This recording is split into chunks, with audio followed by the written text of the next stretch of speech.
Picture this. The clock is relentlessly ticking down. Alarms are blaring, maybe literally, maybe just in your head.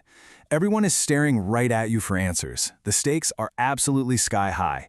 And your brain, well, it's just screaming at you to do something, anything. We have all been there, right?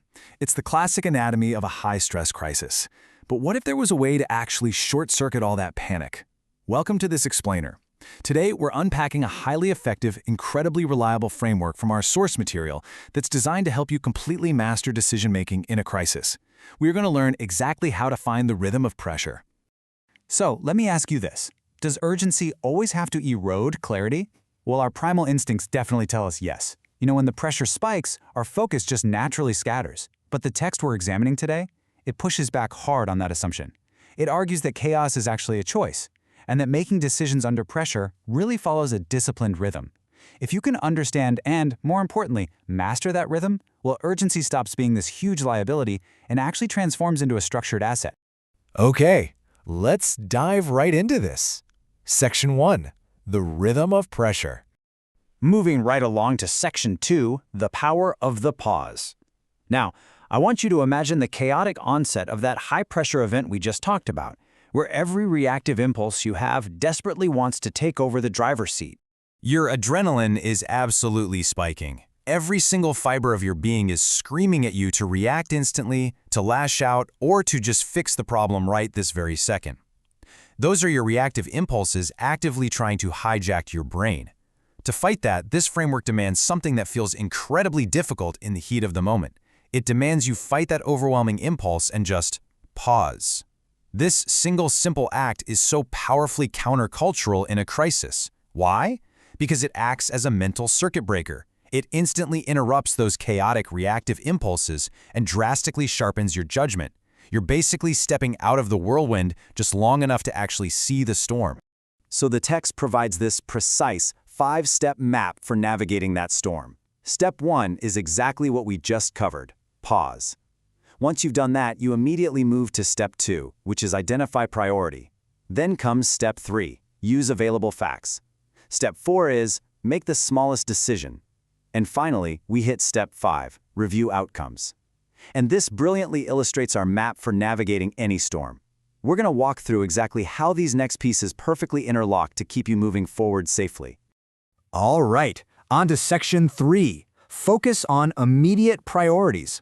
This is where we transition into the triage phase, where we really have to figure out what to tackle first so we can completely avoid the trap of scattered focus. So, you've paused, you've successfully broken the panic cycle, and now you're in triage mode. But here's the primary danger. Suddenly, absolutely everything looks like a 5-alarm fire. Let's say there's an IT server crash at a major retailer. Are you going to manage the furious CEO? Secure the customer data? Get the storefront back online? Think about the options right in front of us. Which of these is your immediate priority right now? You have to pick just one priority from the available options: people, safety, customer, business, or deadline. Doing this ensures your focus isn't scattered all over the place. If safety is first, then the business and deadlines just have to take a back seat. You need to lock onto your primary target. Next up is Section 4, momentum over perfect certainty. We really need to build some narrative momentum right here, because we're moving into the action phase, where we've got to rely only on the facts currently available.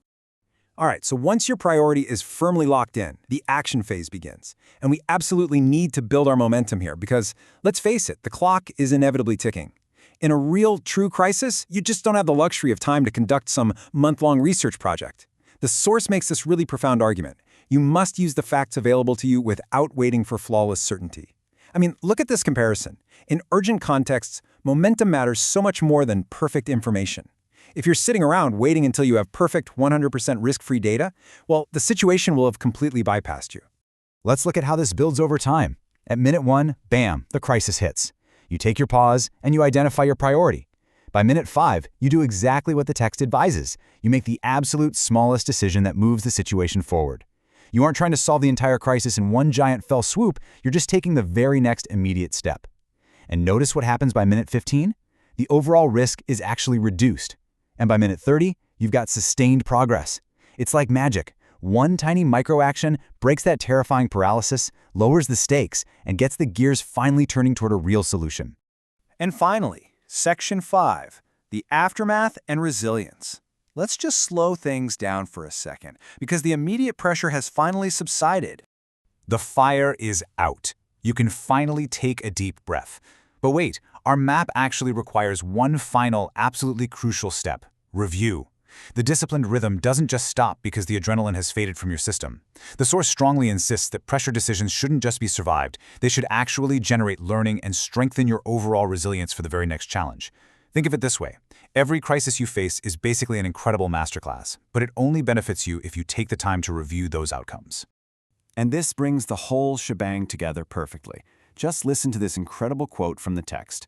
This sequence transforms stress into structured action and ensures that urgency does not erode clarity. Wow, that is literally the core takeaway of this entire explainer, beautifully distilled into one massive, impactful sentence. You absolutely do not have to be a victim of stress. By applying this disciplined sequence, you actually convert that stress into an incredibly powerful tool for effective, structured action.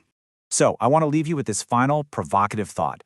The next time pressure hits, will you react blindly or will you follow the rhythm? You now have the full 5-step math. Pause, identify your priority, use available facts, make the smallest decision, and review.